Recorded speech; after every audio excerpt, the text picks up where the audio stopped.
Bienvenidos al canal Ciencia, Historia y Deporte. Hoy traemos un apasionante vídeo corto sobre una legendaria orden de caballeros, cuyo misticismo ha superado las barreras del tiempo, siendo recordados a día de hoy, más de 900 años después de su fundación. Nos referimos, como no, a los Caballeros Templarios. Esta orden tiene su origen en las peregrinaciones que los cristianos del siglo XII llevaban a cabo a la ciudad de Jerusalén.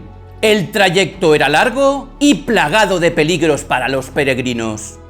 Así que una orden de caballeros, creada por Hugh de Payns en 1119 y formada por tan solo 7 miembros, se propuso protegerlos. No eran unos simples caballeros medievales, más bien una especie de monjes guerreros, con un código de conducta muy estricto que hasta incluía el voto de pobreza. Servir a los peregrinos y a su Dios era su única razón de ser.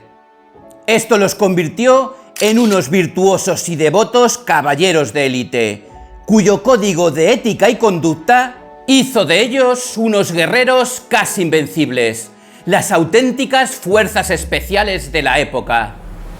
Pronto, el rey de Jerusalén, Balduino II, les cedió una pequeña mezquita para que les sirviese como sede, conocida comúnmente como Templo de Jerusalén. Así es como empezaron a ser conocidos como los Caballeros del Templo, o simplemente Templarios. En 1129, el Papa Honorio II les concedió el título de Orden Monástica, siendo la primera de carácter militar que existió en toda la historia. Participaron, según iba creciendo su número, como un ejército más en innumerables batallas de las cruzadas, siendo siempre los mejor entrenados y más eficaces guerreros, no solo en la cristiandad, sino de toda su época. Derrotar a un cruzado era una misión casi imposible, si no es que era atacado por innumerables enemigos a la vez. Pero unas personas tan notables y disciplinadas no tardaron en ser pioneros también en otros ámbitos de la sociedad medieval, como por ejemplo la economía. Y es que fueron los creadores de los bancos y las transacciones. Como realizar todo el viaje hasta Jerusalén con las posesiones encima era peligroso y se estaba expuesto a ser robado, organizaron una red de bancos donde dejabas el dinero en una de sus sedes de Europa, recibiendo un documento que acreditaba el depósito.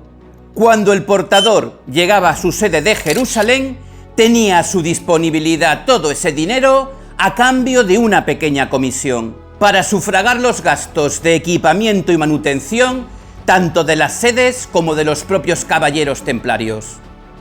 Eso les hizo extremadamente ricos, y ya en el siglo XIII prestaban dinero a casi todos los grandes monarcas de la cristiandad para sufragar sus campañas. Curiosamente, ese éxito fue lo que ocasionó su caída. Con un ejército de élite que había crecido enormemente y un poder económico en auge, empezaron a ser temidos por muchos reyes europeos.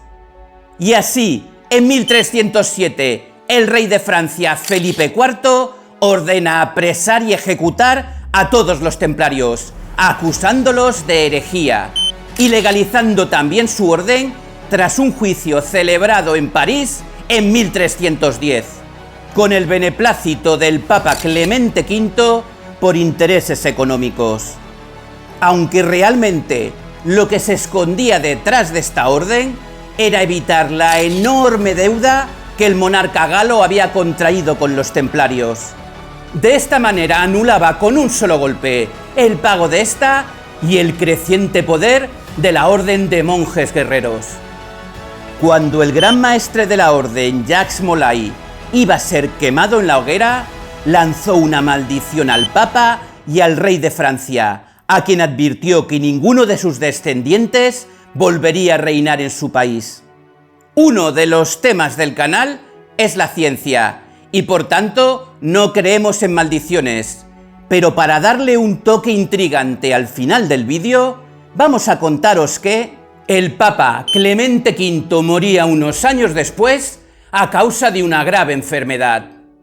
Y unos meses más tarde lo hacía el rey de Francia, Felipe IV, así como todos sus hijos y nietos lo harían entre los años 1314 y 1324, desapareciendo su línea sucesoria del trono francés. Todo tal y como lo había profetizado en sus momentos finales el último gran maestre de la Orden de los Caballeros del Templo de Jerusalén.